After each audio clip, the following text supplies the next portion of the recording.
Friends, मैं हूं advocate Nitish Banka. आप है मेरे YouTube channel leg speak legal में। आज जो है मैं आपको डोमेस्टिक वायलेंस का जो है केस का जो है पूरा प्रोसीजर जो है समझाने वाला हूं और क्या क्या बातों का आपको ध्यान रखना है वो मैं समझाऊंगा। और जो लेटेस्ट जजमेंट्स है जो डोमेस्टिक वायलेंस केस में अभी आए हैं 2022 की, वो चीज़ भी मैं जो है इस वीडियो के थ्रू पूरा का पूरा डिस्कस करूंगा। वीडियो को पूरा देखेगा और मैं आपको बताऊंगा ये सब मटेरियल, इतना सारा मटेरियल आपको कहाँ पे मिलेगा, ये चीज़ भी मैं आपको पूरी वीडियो में बताऊंगा। तो बने रहिए। आज चलिए शुरू करते हैं ये वीडियो। अभी जो है मैंने आपको ये बताना है कि डोमेस्टिक वायलेंस एक्ट में जो केस होता है वो 3 तरीकों से फाइल हो सकता है। एक जो है वाइफ सीधा मजिस्ट्रेट पे जाती है, जो ज़्यादातर केसेस में होता है, सेक्शन 12 की कंप्लेंट डालती है और वो जो है interim maintenance, residence order, protection order, custody, ये सब चीज़ें क्लेम कर सकती है डोमेस्टिक वायलेंस एक्ट में। तो यहाँ पे जो है कंपनसेशन हो गया, मेंटेनेंस हो गई, मॉनिटरी रिलीफ हो गया, चाइल्ड कस्टडी हो गई, रेजिडेंस ऑर्डर हो गया, प्रोटेक्शन ऑर्डर हो गया। ये 5-6 चीज़ें जो है वाइफ जो है क्लेम कर सकती है जब वो कंप्लेंट फाइल करती है सेक्शन 12 में मजिस्ट्रेट के समक्ष। स्पेशल जो है महिला मजिस्ट्रेट होते हैं जो ये केसेस को देखते हैं। अभी जो है 2 तरीके मैंने और बताए थे कि और 2 तरीकों से क्या होता है। एक तो है सर्विस प्रोवाइडर या प्रोटेक्शन ऑफिसर भी जो है अपनी तरफ से कंप्लेंट फाइल करके जो केस जो है रजिस्टर कर सकते हैं सेक्शन 12 में, जो डीवी एक्ट में है। अब जो है एक लेटेस्ट सुप्रीम कोर्ट की जजमेंट इसमें आई थी जिस पे मैंने पहले भी वीडियो बनाया था और ये कहाँ पे मिलेगा सारा मटेरियल ये मैं आपको बताऊंगा, आप फिक्र मत कीजिए। तो इसमें जो है ऑनरेबल सुप्रीम कोर्ट ने ये कहा था कि डीआईआर जो है, डोमेस्टिक इंसिडेंट रिपोर्ट जो है, वाइफ जब डायरेक्टली मजिस्ट्रेट को अप्रोच कर रही है तो डीआईआर जो है जरूरी नहीं है प्रोटेक्शन ऑफिसर की। जब प्रोटेक्शन ऑफिसर, जब मैंने जो 2 तरीके बताए, या सर्विस प्रोवाइडर जो है मजिस्ट्रेट के समक्ष पहुंचते हैं, तब उन्हें जो है डोमेस्टिक इंसिडेंट रिपोर्ट देना मैंडेटरी है। तो ये एक सुप्रीम कोर्ट की नई जजमेंट है। अब डीवी का केस जो है वाइफ कभी भी फाइल कर सकती है, इसमें अब कोई लिमिटेशन नहीं रहा। ये भी एक सुप्रीम कोर्ट की, ऑनरेबल सुप्रीम कोर्ट की जजमेंट, ये भी मैंने डिस्कस की है, ये भी आपको जजमेंट मिलेगी। तो लिमिटेशन का, कोई लिमिटेशन का इसमें है ही नहीं।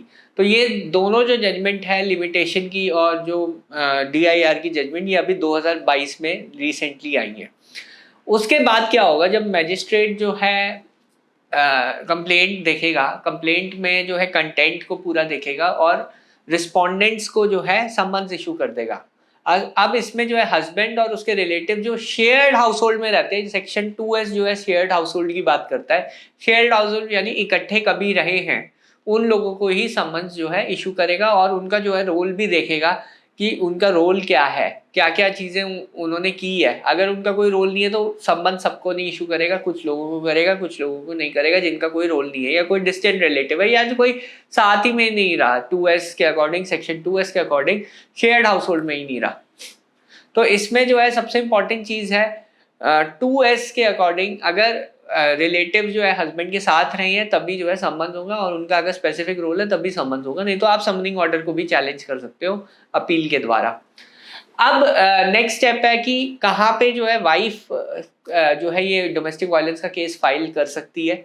जहाँ पे वो टेम्परेरी रह रही है, जहाँ पे वो एम्प्लॉयड है, वहाँ पे फाइल कर सकती है, या फिर जो टेम्परेरी रेजिडेंस हो गया, और या फिर जहाँ पे कॉज ऑफ एक्शन हुआ, यहाँ पे डोमेस्टिक वायलेंस हुआ, वहाँ पे जो है ये 3 जगह जो है वाइफ जो है कंप्लेंट फाइल कर सकती है। टेम्परेरी या परमानेंट रेजिडेंस जहाँ वाइफ रहती है, या फिर वाइफ का कॉज ऑफ एक्शन हुआ, या जहाँ पे यानी मैट्रिमोनियल होम में अगर हुआ है तो मैट्रिमोनियल होम की जुरिसडिक्शन बनेगी, या फिर जो है जहाँ पे वो काम करती है टेम्पररी या परमानेंट, जहाँ पे एम्प्लॉयड है वहाँ पे भी कर सकती है वो केस।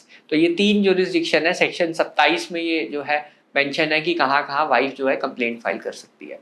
अब जब उससे कंप्लेंट फाइल कर दी, समन्स इशू हो गए, और मैंने आपको बताया कि कहाँ कहाँ किस किस को समन्स इशू हो सकते हैं, वो चीज़ भी मैंने आपको क्लियर करी। अब जब आपके पास समन्स आ गए तो अब आपके पास राइट होता है रिप्लाई करने का। अब आप जो है रिप्लाई का राइट रिजर्व करते हैं। इसके बाद जो है रजनीश वर्सेस नेहा की जो नई जजमेंट आई है ऑनरेबल सुप्रीम कोर्ट की, उसके अकॉर्डिंग जो है मैजिस्ट्रेट जो है आपसे इनकम एफिडेविट दोनों वाइफ और हस्बैंड के लिए मांगेगा।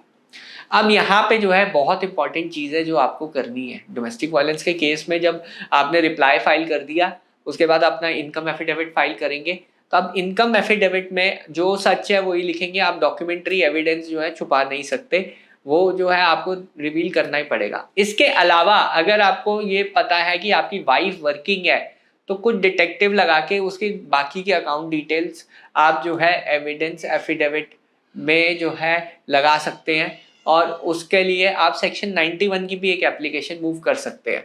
अभी एक केस में मेरे क्लाइंट ने क्या हुआ था कि पता किया कि वाइफ ने जो है जॉब चेंज कर ली, उसकी सैलरी बढ़ गई, तो उसने जो है वो चीज़ कोर्ट को डिस्क्लोज नहीं की, तो इसलिए हमने जो है सेक्शन 91 की एप्लीकेशन डाली और कोर्ट ने जो है सारा का सारा रिकॉर्ड जो है वाइफ साइड के एम्प्लॉयर से मंगवा लिया। तो यहाँ पे जो है मेंटेनेंस उसकी बहुत कम हो गई। तो ये एक और तरीका है मेंटेनेंस कम करने का अगर डोमेस्टिक वायलेंस का केस आप फाइट कर रहे हो। जब आपकी प्लीडिंग्स कंप्लीट हो गई, सेक्शन 91 में डॉक्यूमेंट्स आ गए और एविडेंस एफिडेविट सब फाइल हो गया, एविडेंस एफिडेविट नहीं, इनकम एफिडेविट जो है वो फाइल हो गया, उसके बाद कोर्ट जो है कंप्लेनेंट एविडेंस पे मूव करेगा। कंप्लेनेंट एविडेंस में जो क्या होगा कि वाइफ साइड से जो है एविडेंस के लिए कोर्ट कहेगा कि वाइफ साइड जो है अपना एविडेंस फाइल करे कोर्ट के समक्ष। आपको जो है राइट मिलेगा क्रॉस एग्जामिन करने का। अब क्रॉस एग्जामिनेशन पे भी मैंने बहुत सारी वीडियोस बनाई है, ये कार्ड आ रहा होगा, आप देखिएगा।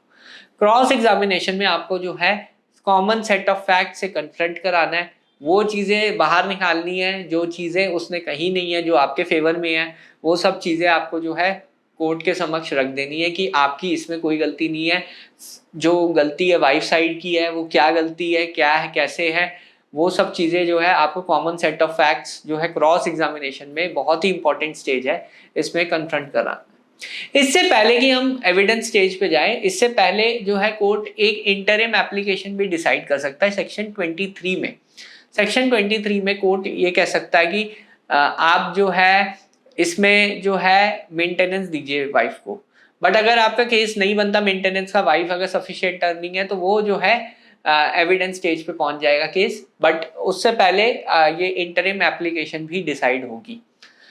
अब कई बार ये होता है कि वाइफ जो है एक्स पार्टी ऑर्डर भी ले सकती है, प्रोटेक्शन ऑर्डर्स जो है जाते हैं अगर वाइफ को खतरा है आपसे, तो वो प्रोटेक्शन ऑर्डर वो जो है आपको बिना नोटिस करे भी मैजिस्ट्रेट पास कर सकता है। जनरली जो है नोटिस के बाद जो है सेक्शन 23 की जो मैंने अभी आपको बताया इंटरिम एप्लीकेशन सुनी जाती है एविडेंस स्टेज से पहले, वो हर केस में नहीं होता, वो सिर्फ उन्हीं केसेस में होगा जहाँ पे वाइफ वर्किंग नहीं है और सही में उसे प्रोटेक्शन की जरूरत है तभी मिलेगी।